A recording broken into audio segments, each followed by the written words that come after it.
Okay, I think we're live. I think everything is set and happening. And welcome everybody. This is Jennie Nash, and this is a webinar about H is for Hawk and memoir. And please come into the room and let us know who you are and where you're from. We probably know a lot of you from our other programs, so say hi to us. So we always love to see who's here and where you're from. If you want to tell us what you're writing, if you're working on a memoir, where you are in the process, if you're at the beginning, if you're at the idea stage, if you're in the middle, if you've got a whole manuscript, if you're pitching, I can try to skew what I talk about to who's here today. So please come on in and let us know that you're here so that we know this is all working and everything is going well. Not seeing anybody sign up yet, but sometimes it takes a little minute for that all to happen, for everyone to populate the chat. So I'll just keep talking while that happens. If you guys could come in and, oh, here's everybody. Yay!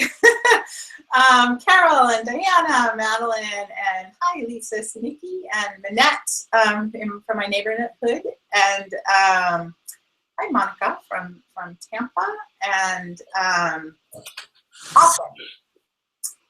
Thank you guys for letting me know. Ooh, somebody from Denmark. Hi from Denmark. I can't see your name just because my chat is kind of cut off at this second. So I'm going to get started in just a minute, but before I do, a couple of housekeeping things. We've been having some technical problems with this chat setup, and sometimes we'll freeze, and it's very uncool, and I apologize so much for it. But don't panic. If that happens, just click, there's a reset button on the bottom of the page. You can just reset, and we should all come back. If I freeze and go away, it takes me about 30 seconds to come back, but I will come back, and I'll know that it happens, so I won't plow ahead until everybody's back on. It's super irritating, and I apologize so much for that. Hopefully the technology will hold today and that won't happen. Worst case scenario, we record the broadcast, so if some horrible thing happens, we'll have it all on record.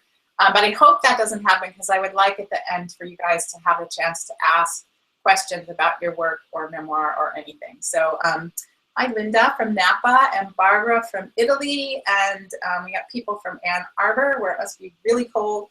All right, so I'm going to get started, and first I just want to introduce myself. I'm Jennie Nash. I'm an author and a book coach, and the founder of Author Accelerator, which is an online program designed to give book coaching to writers at an affordable rate. We offer weekly feedback and support, and our goal is to help you finish a really strong rough draft. Sometimes that's just the hardest part of the writing process, is to actually finish your draft. So that's what we do, and that's what we're about. The memoir course that I'm going to be teaching coming up is the first phase of the Author Accelerator, but you get to do it with my support throughout. You'll have an assigned editor who's not me, but who's one of our awesome Author Accelerator editors, and they'll be giving you detailed feedback on your work every week. And after we're finished with the start of your book and getting everything really nailed down, you can roll right into the regular Author Accelerator program if you so choose.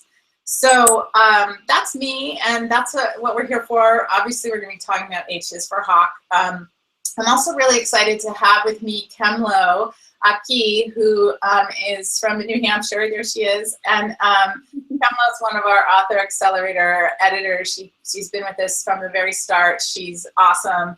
And we gave Kemlo the opportunity to select a scholarship winner for this memoir course. We thought it would be just a fun thing to do, to open up the class to somebody and give it to them totally free. We hope that it's a way to show people how awesome what we're doing is. So Kemlo had the opportunity to read through all the entries. Thanks to everybody who entered, and she selected a winner. So Kemlo, do you want to talk about that now? Sure. I just wanted to say it was a real privilege to read everybody's entries. I can't believe I got to do this. And you all had wonderful stories, so it was really hard to choose. But there was one entry where if I asked myself the question, if I was in a bookstore looking at the books on the shelf, is there anyone that would just really jump out at me and make me want to read it? And it was the entry that Darcy Safar sent to us. It was just funny and appealing and a great topic, and I just loved everything about it, and can't wait to work with you as your editor. So Darcy, the name of her memoir is One Life at a Time. And do you want to just give a really quick recap of what it's about, Kemlo? Yeah, well, it's about a woman who was trying to conform to her church's expectations, but felt like sort of a misfit. And then her faith was really tested when her mother and sister both died of cancer. And as sad as that topic sounds, she writes it with such humor and grace, and that I think it's going to be a really amazing story.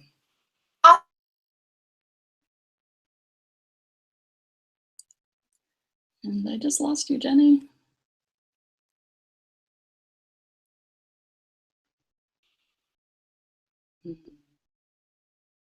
I'm back. Can you guys hear me? Got you back. Can you guys hear me? That does not bode well that I clicked out already. Kemlo, can you hear me? Am I back? Yeah, I can hear you. Ugh. Okay. I was going to say Darcy is on the chat, so you can say hi to her, and we'll be emailing you in a little bit, Darcy, to get you all set up with the class. Hi, Darcy. And yeah, that's the technical glitch I was talking about. There it was. So I'm going to wait a little minute for everybody to come back in. So sorry. It's so frustrating. It just really is. So I apologize so much for that.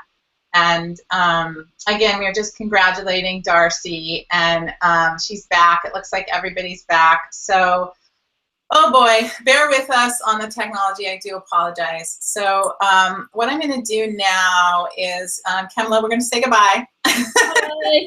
Hi, Kemlo. Thanks for joining us. And I am going to start the presentation for H is for Hawk.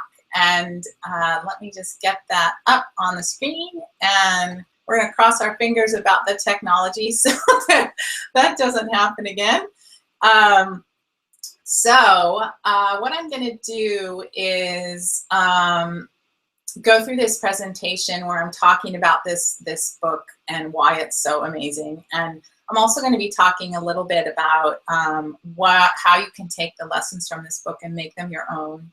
And that's the work that we're going to be doing in the memoir class that we are starting next week. So if you have any questions about that class or interest in it, you can email us at, I can write here, Jade's address at Author Accelerator, hope I spelled that right, and we will answer all your questions about the class.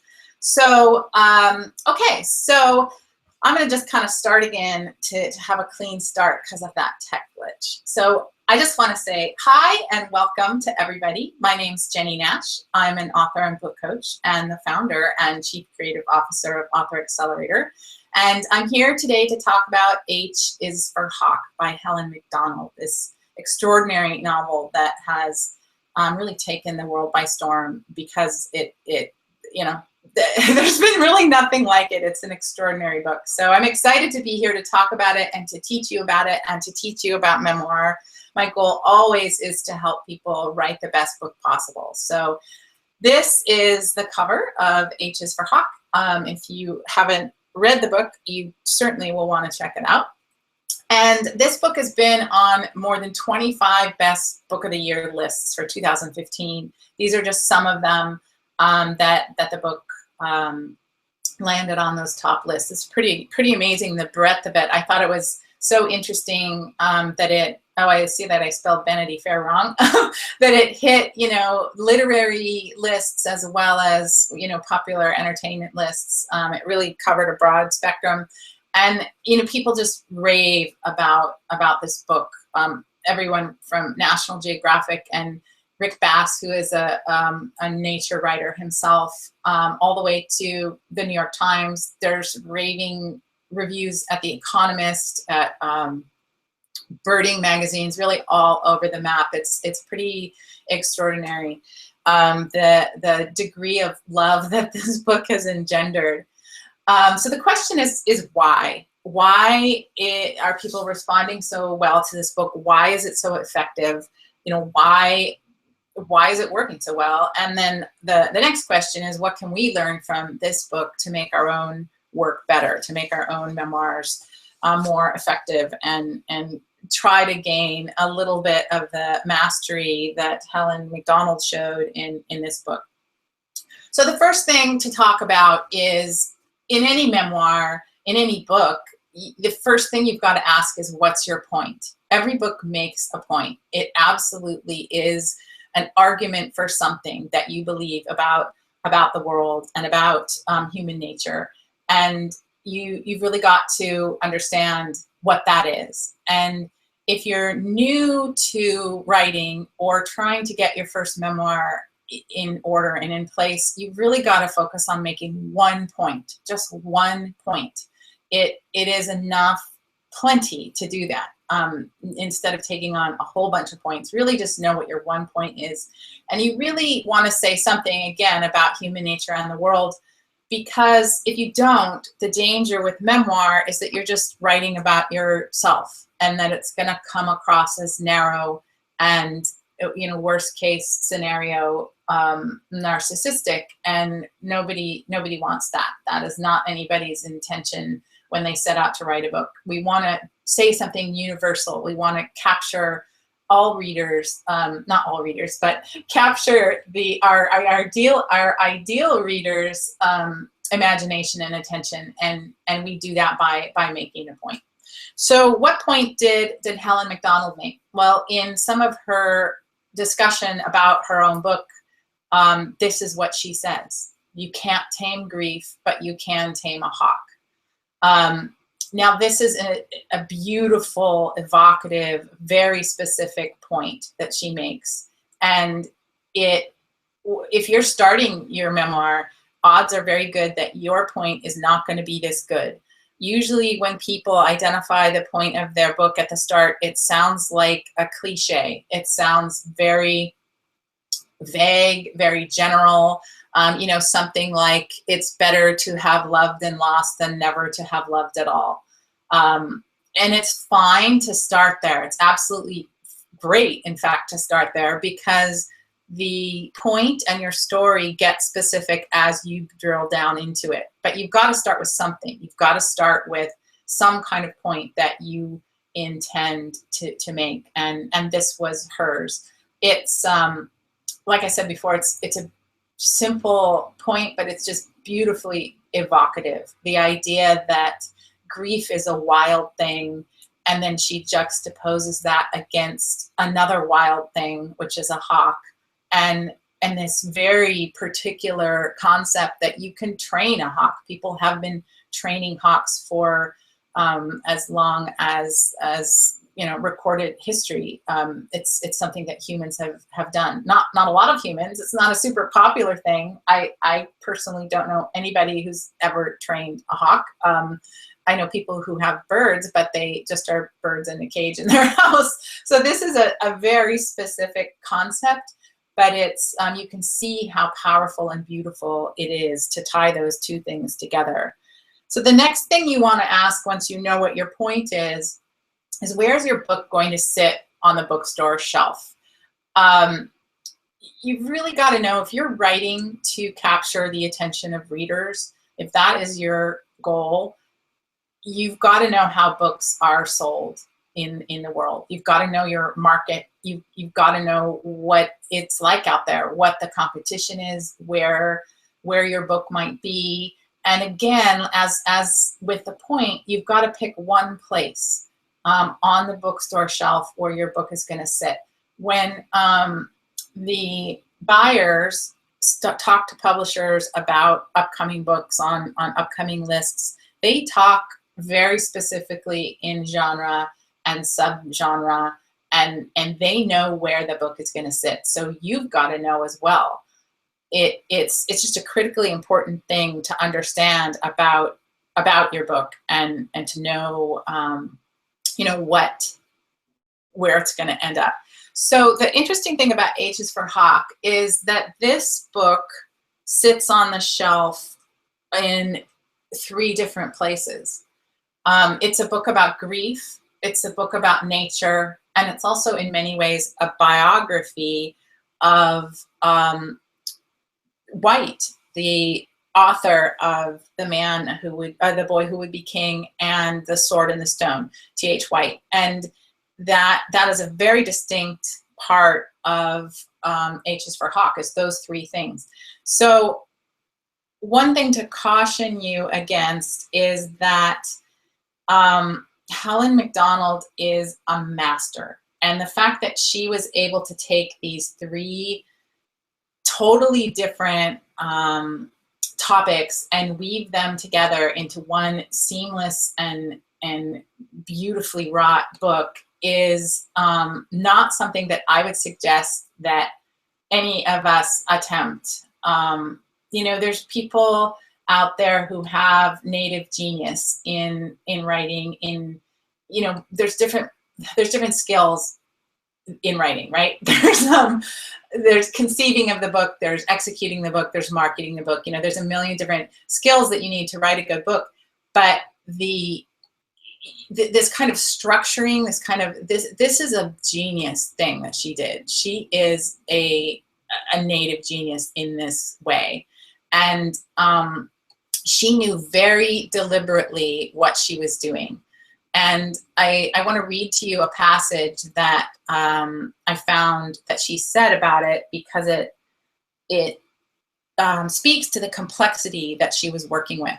So this is Helen Macdonald speaking. She said, "I wanted it to be a memoir about grief, certainly. In England, there is the notion of the misery memoir as a genre, the misery lit genre. And I'm really happy for it to be seen as that, because it was a very miserable time. But I also wanted it to be nature writing, and I wanted it to be biography. Having all those 3 genres in one book was a very definite decision I made. What grief does is shatter narratives. The stories you tell about your life, they all crumple at this point. Things become very confused. Your agency is called into question. You're not really sure who you are or what you're facing, and I wanted that confusion to be in the text." So you can see how deliberate she was, how intentional she was, how this was a very clear path that she picked in order to have these 3 elements in her book. And she had that intention about all within each of those 3 topics. She had intention within each of the 3 of them as well. When she talks about the grief part, that quote that I read earlier, "You can't tame grief, but you can tame a hawk." She goes on to say, "At the time, I saw taming the hawk as a way of escaping myself. I wanted to be like a goshawk. I didn't test myself against the rugged exterior landscape. I brought the wild in the form of the hawk inside the home and inside myself. That is where the battle raged. At heart, it was a battle about who I was and what the world was for." So you can see that at every one of these 3 levels, she was extremely deliberate in what she was going to do in each of those places. But back to us and to our hope to write a book that captures readers' attention, at least do this with one topic. It's plenty to do it with one topic. The fact that she did it with 3, again, is some kind of incredible feat. But if you can just do it with one and have that intention, you will be in very good shape. So the next question that we look at is, what is the structure of your book? You need to decide, and you need to decide at the beginning, and again, be very deliberate about your choice. You can see there's a kind of a mantra running throughout my advice, which is be intentional, be deliberate. It's the best way to write a good book, is to take the time before you start to really understand what you're doing and why you're doing it. There are models of effective structure that can be boiled down to just a few. And we talk about those in the course that I'm teaching, and in my work, I always talk about those so that you can choose the structure that most effectively is going to serve your story. And you also need to understand that memoir depends entirely on good narrative design, just as much as fiction, and if not more so. The elements that make up a good narrative, you know, designing good scenes, designing dialogue that works, having the pacing and flow effective, all of these tools of a fiction writer are things that we use in memoir in order to capture the reader's attention. There's a well, let me just see if I should go to the next slide. Yeah, I'm going to go to the next slide to show how Helen Macdonald does this. So as we said before, she weaves these three stories together. The story about her grief over her father, the training of the hawk, and the obsession with White's own tragic training of a goshawk. I said before that White was the author of those books about Camelot, but he also wrote this book about his attempt to train a hawk that went very badly. And Helen Macdonald was obsessed with that story, and that's the biography part of her book. So in The Guardian, which is an English publication, in the review of H is for Hawk, this is what they said. Macdonald has written her Taming of Mabel, Mabel's the hawk. Macdonald has written her Taming of Mabel like a thriller, slowly and carefully cranking the tension so that your stomach and heart leap queasily towards each other. Always you're waiting for the moment when Mabel at last flies free.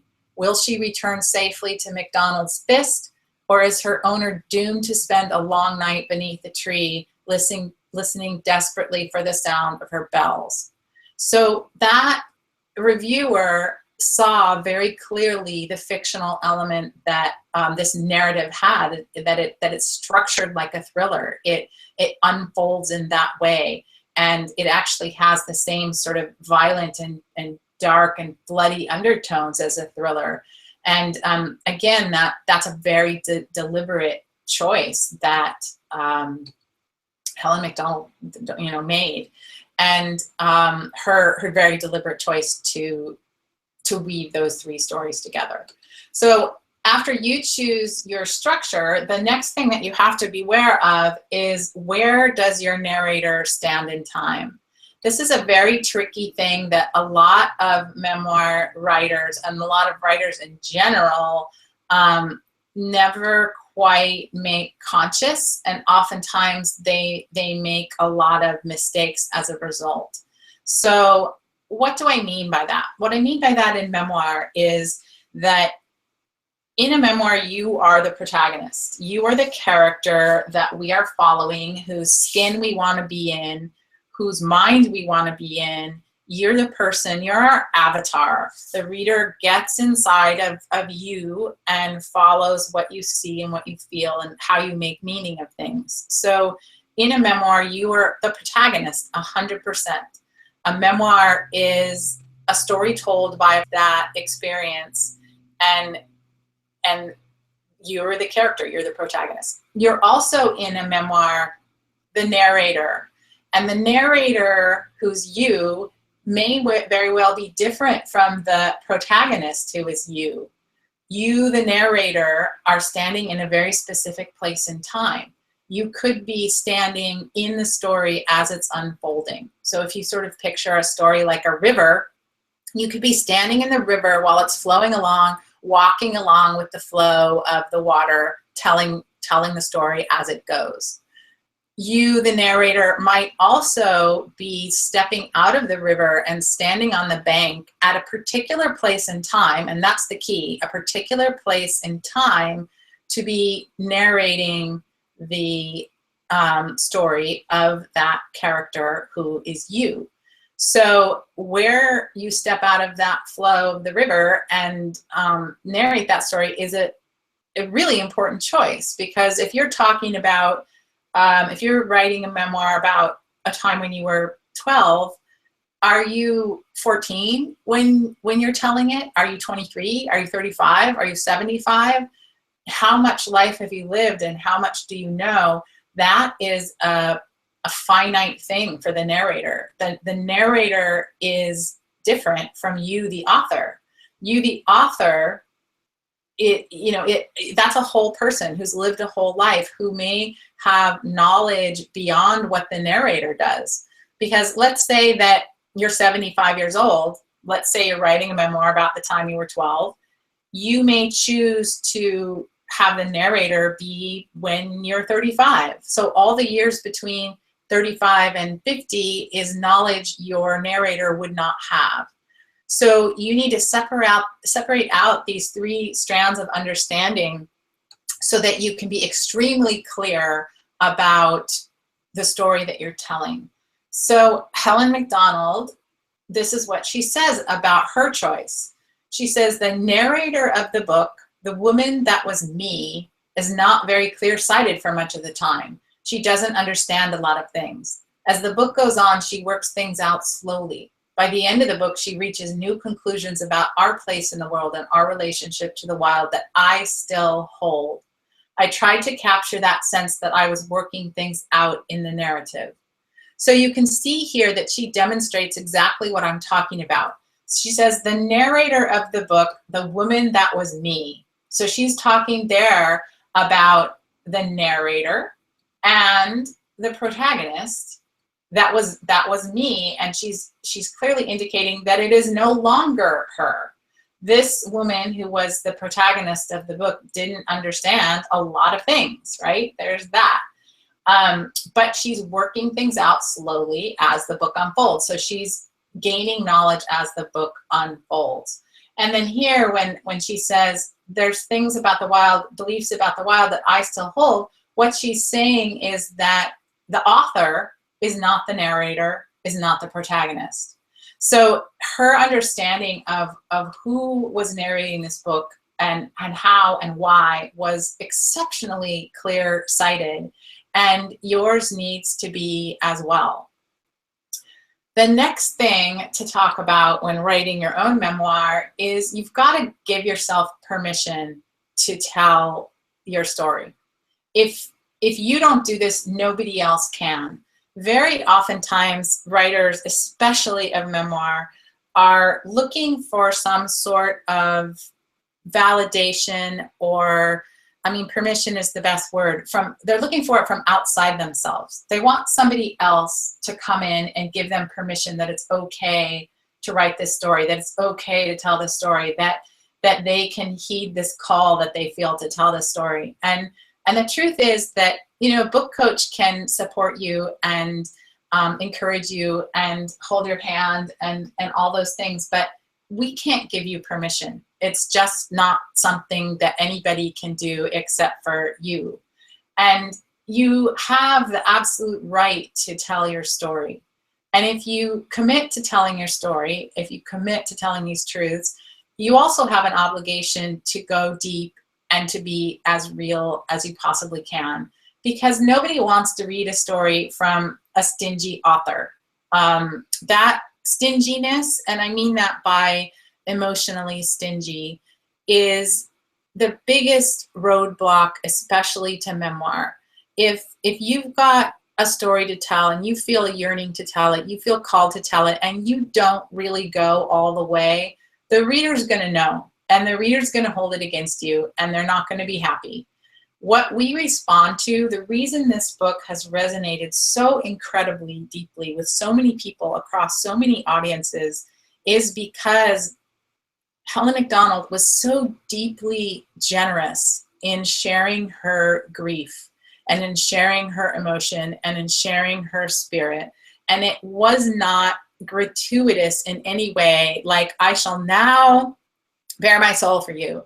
It was deeply brave and courageous, and you could feel that in the narrative. In fact, she says a lot of people have said they were really surprised how open and honest the book is about grief. When I started it, I wasn't so confessional, but it didn't work. I realized I had to be truthful about what happened. The words wouldn't come unless I turned as honest and unflinching a gaze upon my own grief as the hawk's gaze upon the prey. I mean, this is an extraordinary statement about what it's like to be generous of spirit as an author. And you can see here that she is referring to pain, right? I mean, it is a painful thing to do this, a painful experience. It actually took her 7 years to be able to write this book. She knew that she wanted to write this book. She was called to write it. She believed that it could make an interesting book, but she couldn't do it for 7 years because she couldn't get to this place of honesty and this unflinching gaze. And that's what I mean by giving yourself permission. You may be at a point in your writing life right now where the best thing for you to do is not write your book and not do it because you realize you can't do it the way you need to. And that permission that you give yourself is really key. I mean, it sounds easy, like, oh yeah, I give myself permission to do it. But what you're doing is very deep and profound. You're giving yourself permission to tell that deep truth that is not always very pretty. It's not pretty to experience the first time. It's not pretty to go back and re-experience and re-examine it as a writer. It's not pretty, to share it with the world.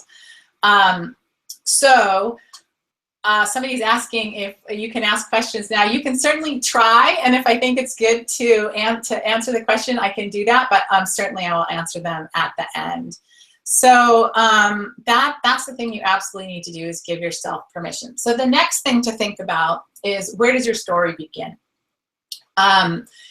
So a memoir, again, uses the elements of narrative design to tell a story and capture a reader. And where you begin is critically important. You want to start your memoir at the moment when the protagonist, who is you, no longer has a choice about an action to take. So story is about change. Somebody changes. Something was one way and at the end it's another way. Someone saw the world one way and at the end they see it another. And the moment when that change has begun is the moment when you want to start. And it should feel inevitable at that point, that the path is going to go, just like dominoes falling to the end point. It's going to feel that way to the reader when they experience the book, that sort of chronological logic, that you begin here and you end here. The change started and then the change ended. When you're writing the book, it doesn't feel that linear and it doesn't feel that clear. But your job is to try as best you can before you start to attempt to know exactly where you're going, and to attempt to know what the path is, and to attempt to know what the point is. You can't prescribe writing. You can, however, put a frame around it and work within that frame. And that's what we try to do in memoir. So what MacDonald did in H is for Hawk is she began the book, this line, looking for goshawks is like looking for grace. This is from page 5 of the book. And at the beginning of this book, we see her, the person who was Helen MacDonald back in her grief.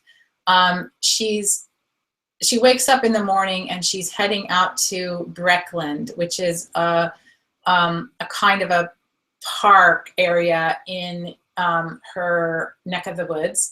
And it's a wilderness, it's a wild landscape, but it's not full-on wild. It's not like she's in the jungle. She's in a landscape that is crafted by man in many ways, and she's obsessed with seeing a hawk, and she wants to see a hawk go out and kill something. That's basically like what she's doing. And as she says, looking for goshawks is like looking for grace. you can go out there and tromp around and look all you want, but if you actually see it, and if you actually, experience that vision, that it does feel like a gift, or a moment of grace. And this is where her book begins, with this obsession of being one with the hawk, of having that moment of grace. And then as the story goes on, so what's the change that she experiences? The change is she begins the book as a wrecked, grief-stricken woman who is unable to really function. And through the obsession with the hawk, she ends up coming out the other side, able to be human again. So she starts off at a place where she was quite wild in her own self, and she ends up in a place where she's okay. So where she chooses to start the book is that very deliberate place where we see her obsession with the hawk. It's interesting that she does not start out, for example, showing herself sitting and crying and looking out the window and unable to take any sort of action. She shows herself at a moment of action. So when I said before that you want to begin at the place where the change is inevitable, if we see her just sitting and being sad, the only thing that character can do is to sit and continue to be sad. And that doesn't make a very compelling opening to a book, because we can't envision the change that's going to happen. But by opening the book instead at a place where she is taking action and going out into the wild to look for a hawk for a very particular reason, now we're thinking, oh, why is she looking for a hawk? What does a hawk mean for her? What's she going to do if she finds one? What's she going to do if she doesn't find one? Where is this going? We're now hooked in. And that's what you want to do at the start of your memoir as well. So then the question is, where does the book end? And the answer is, it ends when that change is complete, when the change that begun at the start of the novel has resolved. Whatever problem this character had, whatever challenge they're facing, whatever their view of the world, when that change is complete, that's when the book ends. And you want to know that before you begin. Again, there's plenty of opportunity for you to change, for you to shift, for you to tweak, for you to have free agency within that framework. But you do need the framework. You need to know the point. You need to know where you're going. You need to know where you're heading. Otherwise, it's a rambling journey to get there. Where MacDonald ends is with these gorgeous lines where she says, hands are for other human hands to hold. They should not be reserved exclusively as perches for hawks. So she's gone down into this dark place with the hawk, and she comes out the other side as realizing that she needs to rejoin the human world. It's a tiny little shift when you just say it that way. Like, she started out feeling wild and not human and more like a hawk, and she ended up, by taming the hawk, feeling more human. It sounds like, okay, but it's such a deep and profound change that she goes on, and that sense that this is the inevitable place where that story would end is very clear. The alternative ending would be she doesn't make this change, and she ends up sort of wild herself. So I want to read you what she says herself about the ending of her book. She says, hunting with a hawk took me to the very edge of being human. Then it took me past that place to somewhere I wasn't human at all. The hawk in flight, me running after her, the land and the air, a pattern of deep and curving detail, sufficient to block out anything like the past or the future, so that the only thing that mattered were the next 30 seconds. I felt the curt lift of autumn breeze over the hill's round brow, and the need to tack left, to fall over the leeward slope to where the rabbits were. I crept and walked and ran. I crouched, I looked, I saw more than I'd ever seen. The world gathered about me. It made absolute sense. But the only things I knew were hawkish things, and the lines that drew me across the landscape were the lines that drew the hawk. Hunger, desire, fascination, the need to find and fly and kill. That passage is her, I mean, that's just amazing, right? That hunting with a hawk took me to the very edge of being human. The, you know, the same things that drew the hawk drew me: hunger, desire, fascination, the need to find and fly and kill. She became non-human through the hawk. She became more hawk-like than human. And that's what she wanted, because she could tame the hawk. She felt she could tame herself that way. And by taming the hawk, she was able to then see how close to the hawk she was, how animal-like, how wild. And she came out then to see that she wanted to be human. She wanted to reaffirm her humanity. It's a gorgeous end. It's a powerful end. And it stems directly from where the story started. So what happens in the middle, from the beginning to the end? One of the main things for memoir is you want to leave out anything that doesn't serve the story. A memoir is not the story of your whole life. It's not everything that happened to you. It may not even be the most important facets of your life. If you're crafting a memoir about a particular topic, you may leave out all kinds of things.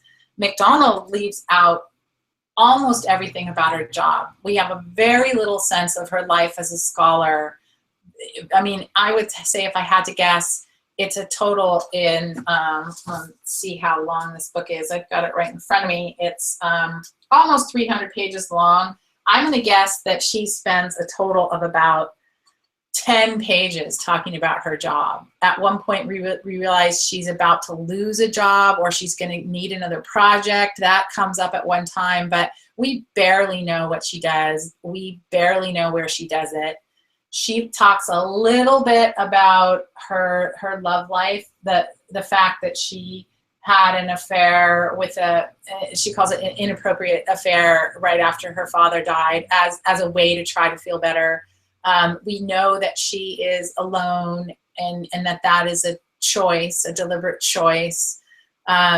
She talks a little bit about some deep friendships she has when she goes to America. I can't remember the name of the person that she goes to stay with, but we feel that she has an intimate connection with that family and those people, but we barely know about it, about her family or her friends. She visits her mother a couple times, and has a very hard time when she visits her mother.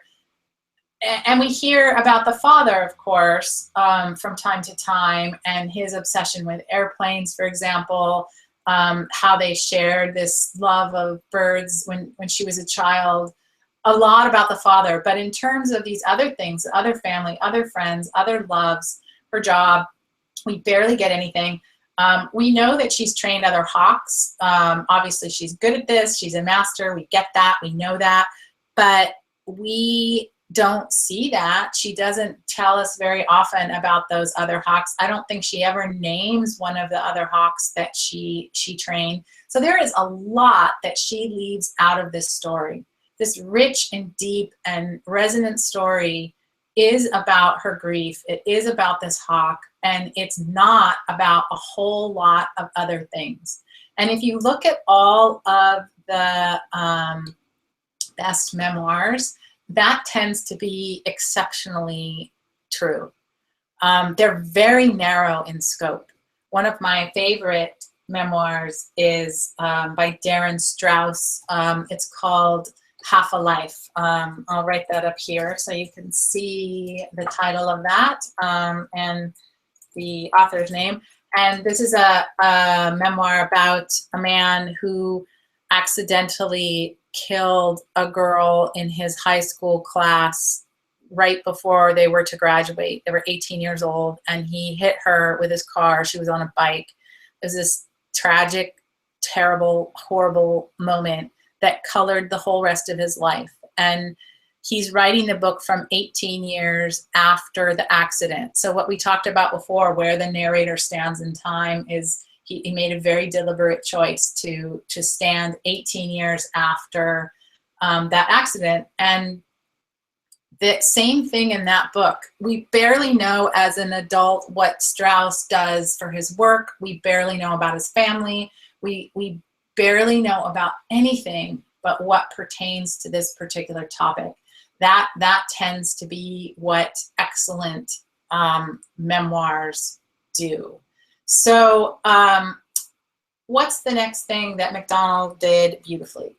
She connects with her readers in a very particular way.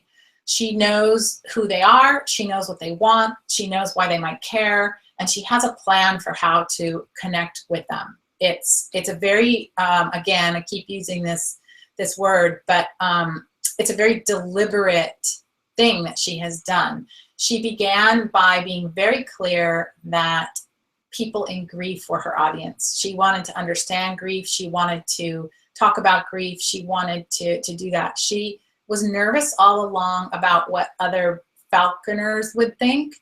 I don't obviously know, but my guess is that falconers were not her audience. It was people in grief. And she knew exactly what they might want, which is how she was able to be generous with them and how she was able to then go on and connect with them. And you need to do the same work as well. You need to be very clear, not just where your book is going to sit in the bookstore, but who exactly are your readers? What exactly do they want? Why might they care about what you're writing? So many writers, you know, we all sit around and think, is what I'm writing any good?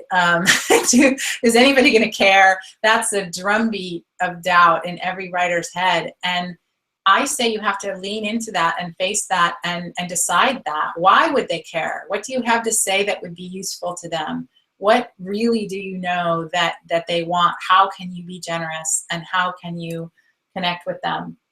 What's fascinating to me, and I wish there were some way to study this, is that many times the books of all genres that we come to love end up speaking to a very wide audience. So if you think of a book like Harry Potter is always a very clear example. That book is written, it's a YA, it's a young adult novel, and it was written for young people. And yet, you know, I'm sure most of us have read it. A huge number of adults read it. That's why it was such a massive hit, is 20-year-olds loved it and 60-year-olds loved it. And, you know, it crossed all boundaries and connected with all people. But J.K. Rowling did not set out and say, I'm going to write a book that is going to appeal to soccer moms and bankers and teenagers and, you know, poets. That's not what she did. She set out to write a book about school for kids in school. And by virtue of her doing that brilliantly, she connected with a large number of readers. The point is, you can't start out by wanting to connect to a large number of readers. You need to start by knowing exactly who you're trying to connect to. So in MacDonald's case, she ended up connecting with people in grief, which is the audience I believe she was targeting. She also ended up connecting with falconers, both old and young. She tells a beautiful story in one of her interviews that I listened to about a young boy, very young boy, I want to say 8 or 10, who was really interested in falconry and wrote her a letter after he read her book. And I don't quite understand how such a young person read her book, but you never know. Anyway, the letter didn't have a return address on it. And he was asking what she thought were very astute questions about falconry. And she doesn't have a way of writing him back. And she said it was just agonizing to her because she wanted to write him back. But, you know, so young and old falconers are responding to the book. Nature lovers, I mean, you saw in the reviews that I shared at the top of this presentation that this book is being reviewed in National Geographic by some of our country's best nature writers. It's appealed enormously to them, this idea about what is wild and what is wilderness and what is our place in it. Writers have flocked to this book a lot, and because it's just so brilliantly conceived and so brilliantly structured, and people are looking to it as, you know, an example of brilliant writing. My guess is nobody sets out to have that be their goal. I don't think anybody has an ego that big. And my guess is that McDonald probably, you know, you could probably knock her over with a feather that happened. She says this very fascinating thing about mothers. Listen to what she says. I get a lot of letters from young moms with new babies. Some of them have said things like, when I read your book about hawks, I thought it's the same thing. Here I am alone in the house with this thing. I don't really understand what it is, what it's saying. I can't communicate with it, but it's very friendly. What do I do? And McDonald says that has been really astonishing. So it's astonishing that a book about grief and death and hawks and violence would appeal to mothers. But she says, I got a lot of letters from young moms with new babies. So that's an example. I can almost guarantee you that, I mean, she's saying it here, that McDonald did not sit down when she was going to write this book and say, I shall write a book that will speak to mothers. I mean, I just bet that was never in her head. She is not a mother herself. She, you know, nothing in what she was doing was about mothers. It was about grief. It was about fathers. And yet her book connected with that audience. So the point here is not to start with the idea that you might connect with everyone. Start with the idea about a particular group that you are going to try to connect with. And that's going to help you write a book that has a chance of connecting with a vast number of people. So that is the end of my presentation about this book